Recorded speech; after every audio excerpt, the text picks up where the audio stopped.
Hi, this is RP Shiva Talks. Welcome back to our channel. నమస్తే అండి, అందరూ బాగున్నారా? నేనైతే ఇక్కడ ఈ ఓణం సందర్భంగా ఇక్కడ చాలా బాగా ఎంజాయ్ చేస్తున్నాను. సో నా వీడియో చూసి మీరు కూడా ఇష్టపడుతున్నారని అనుకుంటున్నాను. అందరికీ హ్యాపీ హ్యాపీ హ్యాపీ ఓణం అండి. ఈ ఓణం సందర్భంగా మేము ఏం చేసాము, మేము ఫ్లవర్ ఎలా డెకరేట్ చేసాము, ఇంట్లో ఎలా రెడీ అయ్యాము, ఏంటి, ఎక్కడికి వెళ్తున్నాము, ఇవన్నీ నేను చెప్తానండి.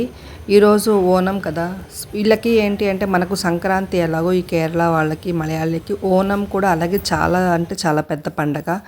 మనకు 10 రోజులు ఎలా చేస్తారో దసరా అలాగా అట్లాగే వీళ్ళు 10 రోజులు చేస్తారు.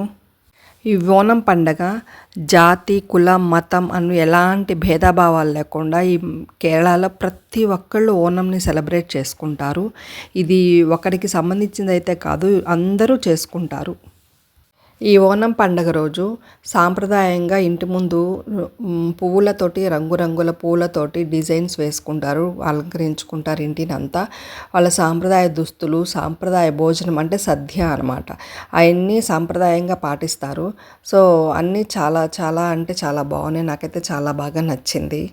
అసలు ఓణం పండగ వెనక ఉన్నటువంటి పూర్వ చరిత్ర ఏంటి అంటే, వామనుని అవతారంలో పాతాళంలోకి వచ్చిన విష్ణుమూర్తి చేత అణిచివేయబడ్డ బలిచక్రవర్తి మనకి ఉంది కదా, మనకు కూడా దశావతారాలు అలాగే ఆ బలిచక్రవర్తి మన విష్ణుమూర్తిని ఒక కోరిక కోరాడనమాట.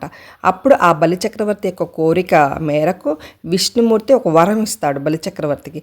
అది ఏంటి అంటే, ప్రతి ఏడాది బలిచక్రవర్తి తన ప్రజలను చూసేందుకు, కలుసుకునేందుకు వచ్చేలా ఈ వరం ఇస్తాడు. ఈ వరంతో బలిచక్రవర్తి ఓణం పండుగ రోజున తన ప్రజలను కలుసుకుందుకై ఆత్మరూపంలో భూమిపైకి వస్తాడని కేరళ ప్రజల ప్రగాఢ నమ్మకము. అలా భూమిపైకి వచ్చేటువంటి బలిచక్రవర్తిని వారి అందరూ ఇళ్లలోకి ఆహ్వానించడానికి ఓణం పండుగను వైభవంగా జరుపుకుంటారు.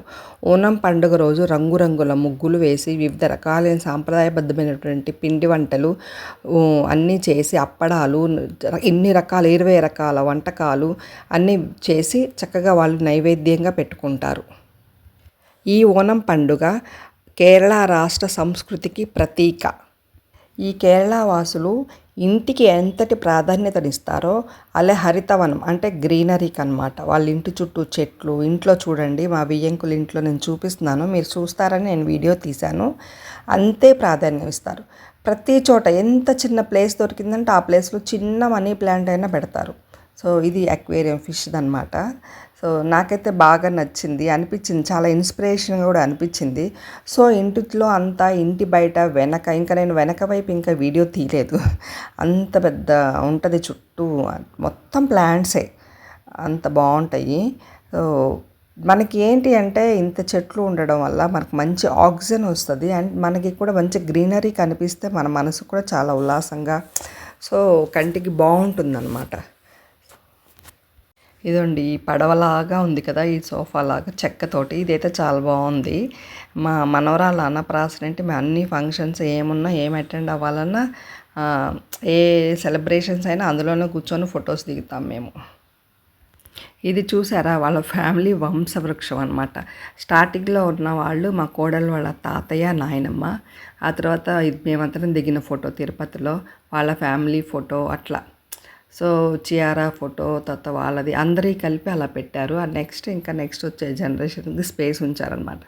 ఈ ఐడియా అయితే చాలా బాగుంది. ఇక్కడ కేరళలో ఆల్మోస్ట్ అందరికీ డ్యూప్లెక్స్ హౌస్లే ఉంటాయి, మోస్ట్లీ అలాగే కట్టుకుంటారు అందరూ.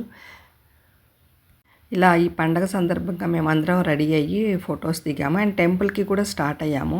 ఇంకా ఆ రోజు అమ్మవారి టెంపుల్కి వెళ్ళాము అందరము. అక్కడ దుర్గాదేవి, మనకులాగా నవదుర్గలు ఎలా ఉంటారో అలా ఒక దుర్గాదేవి టెంపుల్కి వెళ్ళామన్నమాట మేము. ఆ గుడి చుట్టూ ఇలా చాలా స్పేస్ ఉంటుంది, మనం చుట్టూ అలా తిరిగి వెళ్ళి దర్శనం చేసుకోవాలి.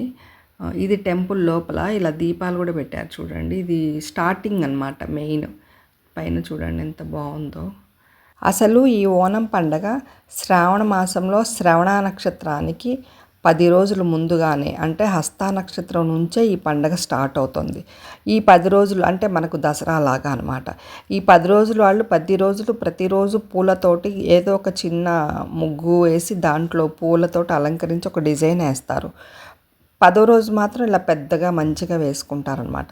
ఈ భాద్రపదంలోకి ఆశ్లేష మఖ నక్షత్రం రోజుల్లో ఓనం పండుగ చేసుకునే ఆచారం ఉంది. ఇది ఎలాగంటే సేమ్ మన ఈ 10 రోజులు అనేది మాత్రం దసరా లాగా, పండగ మాత్రం మనకు సంక్రాంతి పండగ ఎలా పెద్ద పండగ అలా పెద్ద పండగ అనమాట. సో చాలా సిమిలర్గా అనిపిస్తుంది నాకు వీళ్ళకి మన దానికి చాలా చాలా సిమిలారిటీస్ ఉంటాయి. ఇక గుడి అంతా తిరిగేసి వస్తున్నాము. మాకు ప్రసాదంగా పెసలు నానబెట్టి ఉడకబెట్టి ఇచ్చారనమాట, అదొక ప్రసాదము. తర్వాత సేమ్ మనలాగే తీర్థం ఇచ్చారు. ఇక్కడ దీపాలు చూడండి, కావలసిన వాళ్ళు అలా రెడీగా ఉంచుతారు. కావలసిన వాళ్ళు అవి తీసుకొని లోపల వెళ్ళి వెలిగించుకోవటమే. దానికి ఒక టికెట్ కూడా ఉంటుంది. ఇదిగోండి లోపల వీళ్ళు లైన్ అనమాట, వాటికి కూడా అలా దీపాలు మెయిన్ ధ్వజస్తంభం లాగా ఉంటుంది, అక్కడ వెలిగిస్తారు. ఈ ప్రసాదం అయితే చూడండి, నాన్ వెజ్ చికెన్ ప్రసాదం అనమాట. ఇది శత్రు సంహార పూజ చేయించుకున్న వాళ్ళకి ఈ ప్రసాదం ఇస్తారు. అంటే మనం ఎలా బలి అలా ఎలా ఇస్తామో కావలసిన వాళ్ళు ఎంతో 150 to 200 ఉంటుంది కట్టి ఆ పూజ చేయించుకుంటారు. వాళ్ళకి ఆ పెప్పర్ చికెన్ ప్రసాదంగా ఇస్తారు. ఫైనల్గా photos దిగేసాము.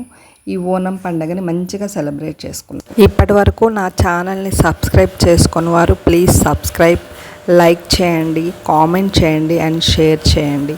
And thank you so much.